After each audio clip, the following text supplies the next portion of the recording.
What? Hey, driving the little Nissan Pathfinder, boy. Yeah. Can't tell me nothing, bro. Prep for everybody even all not take the water.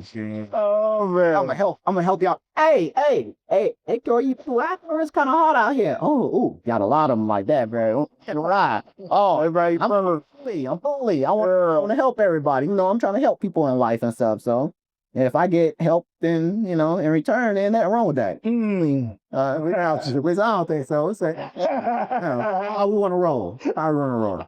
Yeah. Gotcha, man. Yeah. Gotcha. Okay.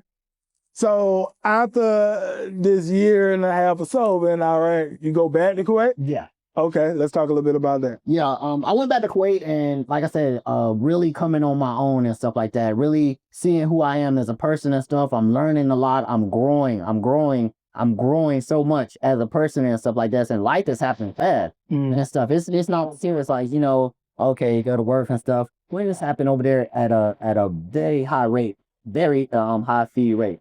So I come back over there. They got me back in Kuwait. Living. Then we got apartments out in town where we live on. So it's very different from the life in Iraq. The life in Iraq, you're in this base, everybody's on this base, everybody got where they live and stuff like this.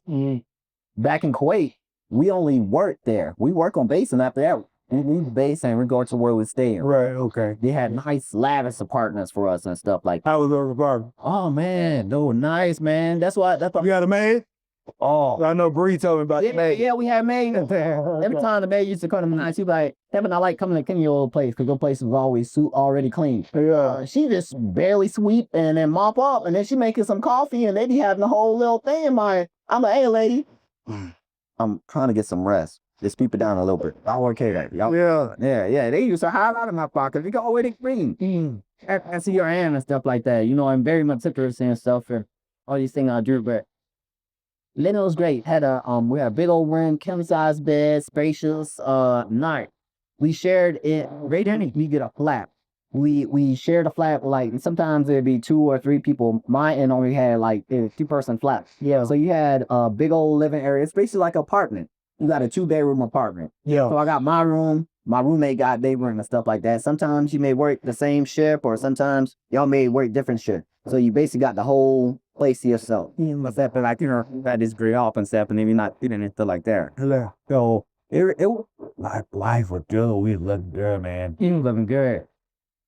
Now the more I got into it, like once I got there, I got settled, got me my own little car and stuff.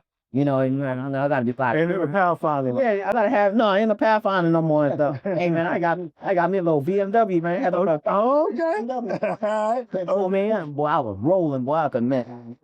Yeah, questions nigga in Kuwait, boy. Don't tell me nothing. Tell me nothing. Yeah. Gotcha. Yeah. Okay. Yeah, so All right. yeah, so from there,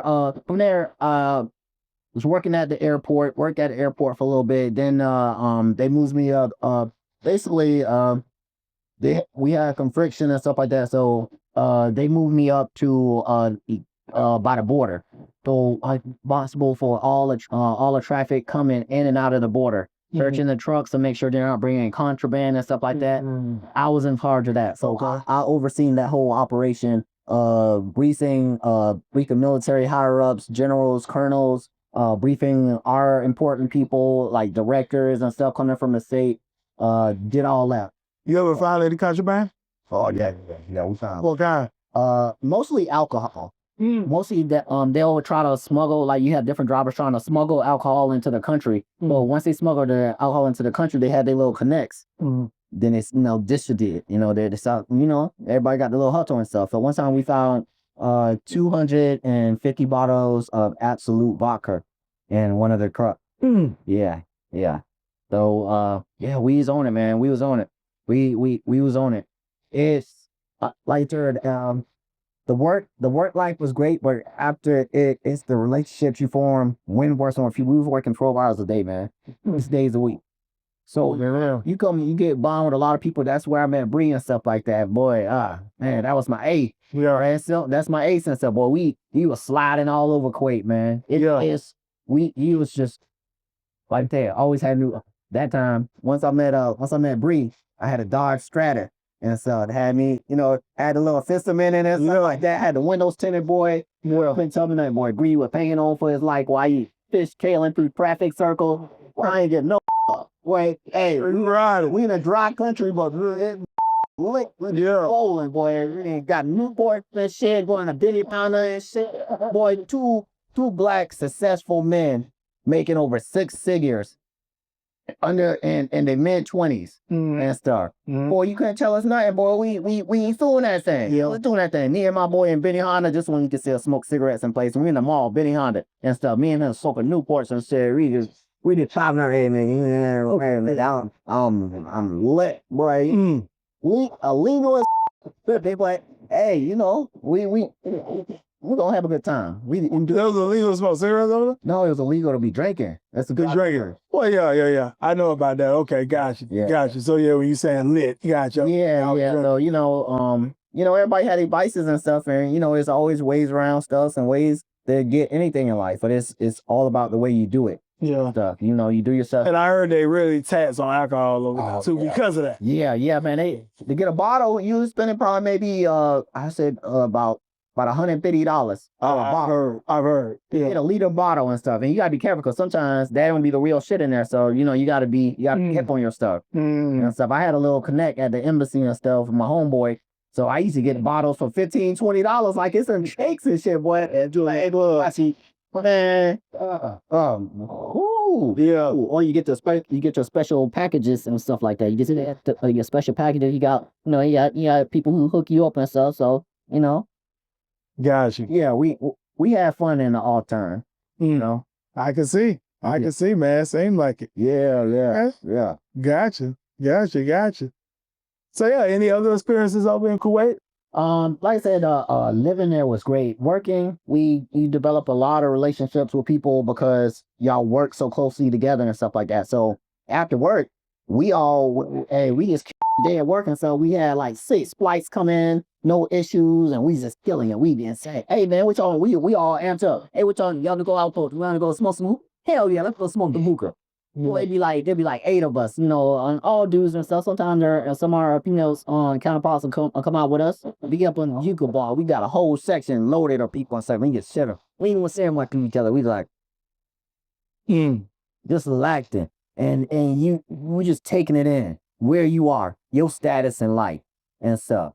You're not doing what all these other people are doing and stuff like this. You're doing major important stuff. Like all the stuff you're doing is helping contribute to getting a war fighter into the country to fight that war, or they finish fighting that war, come back home and get you home safely and fast as possible. That's definitely for it. Gotcha. Hello, this is G Bass, Rise of the 1%, Rise Media. We on this Saturday evening about to get ready to knock out some podcast episodes with some individuals here in the city of Atlanta making some big moves. You can see here, look, this is how it goes down. Here when our guests come and sit down with myself, G Bass, otherwise the 1% of Rise Media, to have that conversation, to share the story, share the journey, share what you got going on.